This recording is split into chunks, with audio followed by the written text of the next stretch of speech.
স্বামী আমার, আপনি যুদ্ধের ময়দানে যান, কোন সমস্যা নেই, কিন্তু গোসলটা করে যান, আপনার উপরে তো গোসল খরচ, তো গোসলটা দিয়ে যান, গোসল তো খরচ। হানজালা ডাক দিয়ে বলে, ও বন্ধু আমার, বলো না আমি কার জন্য গোসল দেব? আমার নবী নাকি দুনিয়ার জন্য নাই। আর এক মুহূর্ত আমি তোমার সাথে থাকার সময় নাই, ক্ষমা করে দিও তুমি আমার, তোমার সাথে দেখা হবে হাসরের ময়দানে জান্নাতে। বাসের থেকে জান্নাতের বিদায় নিয়ে চলে আসছে। হানজালা ছুরিটা নিয়ে তরবারিটা নিয়ে একবার যুদ্ধের ময়দানে একটা দৌড় দিছে, যুদ্ধের ময়দানে যুদ্ধ করতে করতে কাফেরদের সাথে যুদ্ধ করতে করতে এক পর্যায়ে শহীদ হয়ে গেছে। আল্লাহ রাসূল মারা যায় নাই, আল্লাহ রাসূল তখনও জীবিত ছিলেন। হানজালা মারা যাওয়ার পরে রাসূলুল্লাহ সাল্লাল্লাহু আলাইহি ওয়াসাল্লাম শহীদদের নামগুলো আলাদা করতেছিল। যুদ্ধের ময়দানে শহীদদের লাশগুলো আলাদা করতেছিল।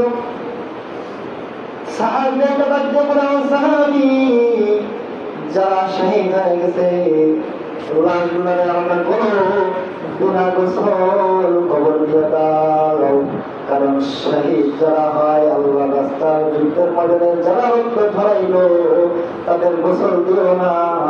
আসলে ময়দানের দিন তারা আল্লাহর সামনে রক্ত মাখা অবস্থায় দাঁড়াবে।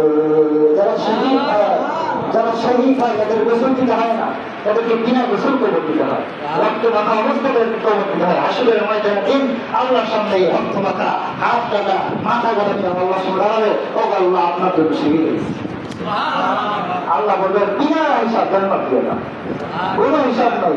যারা শহীদ হবে কোন হিসাব নাই, হিসাব জান্নাতে দিয়ে দাও। হানজালার বিবি দৌড়ে আসে, যখন যুদ্ধ শেষ হয়ে গেছে হানজালার বিবি দৌড় থেকে দৌড়ে আসতেছে। আল্লাহ রাসূল তাকায় তাকায় দেখে যে আমার এক সাহাবী আশিকের বিবি দৌড়ে দৌড়ে আসে। এসে বলে, সরকার আপনার সাহাবী হানজালা বিবি, গত রাত্রে আমাদের প্রথম রাত ছিল বাসর রাত, কে জন্য বলেছিল আপনি নবী দুনিয়ার জমিনে নাই। এইটা শোনার পরে আমার স্বামী আর ঘরে থাকতে পারে নাই। বলেছিলাম একটু বড় গোসলটা করে যান, তাও করে নাই। ছুরিটা নিয়ে তরবারিটা নিয়ে যুদ্ধের ময়দানে দেশ হয়ে গেছে।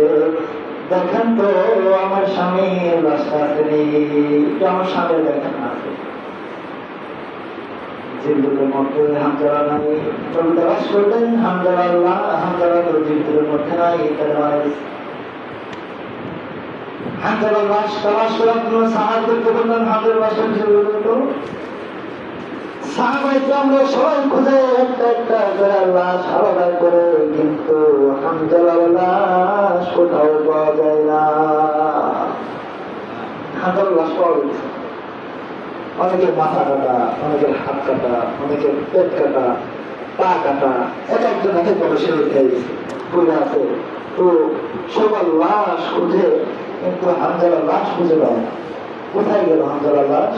নবী পেরেশান হয়ে গেছে, আমার আমার সাহাবী হানজালার লাশ কোথায় গেল?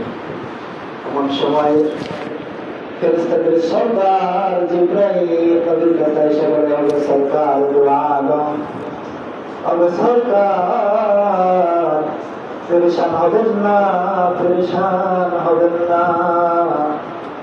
আপনার এই আশিক হানজালা যেমন তেমন শহীদ নয়, আপনার এই সাহাবী ফরজ গোসল না কইরা আপনার কথা শুনে না যুদ্ধের ময়দানে চলে যায়, শহীদ হয়ে গেছে। আল্লাহ তাআলা চাইছেন এত বড় আশিক, এত বড় আশিকের গোসল দুনিয়ার সামান্য পানি দিয়া করলে তার লাশের সাথে অপমান হয়। তার লাশ আল্লাহ তাআলা আসমানে উঠাইয়া জান্নাতের মধ্যে জান্নাতি ফেরেশতা দিয়া জান্নাতের পানি দিয়া গোসল দিতেছে। এই হলো আশিকের অবস্থা। ও মুসলমান, তারাও আশিক, আমরাও আশিক। পার্থক্যটা বুঝেননি? তারাও আশিক, আমরাও আশিক। নবী নামে একটা কটূক্তি সহ্য করে নাই, শুধু বলছে নবী নাই, জীবন দিয়ে দিছে। আর আমরা দুনিয়ার জমিনের মধ্যে সুস্থ অবস্থায় আসি, আমাদের নবীকে গালি দেওয়া হয়। মুসলমান, যদি কিছু নাও করতে পারি, বদুয়া তো করতে পারি। আমার তাই সামর্থ্য নয়, সাধ্য নয়, বদুয়া তো করতে পারি। আল্লাহ শয়তানের রাসূল যারা রাসূলের দুশমন, তাদেরকে ধ্বংস করে দাও। আমিন বলো।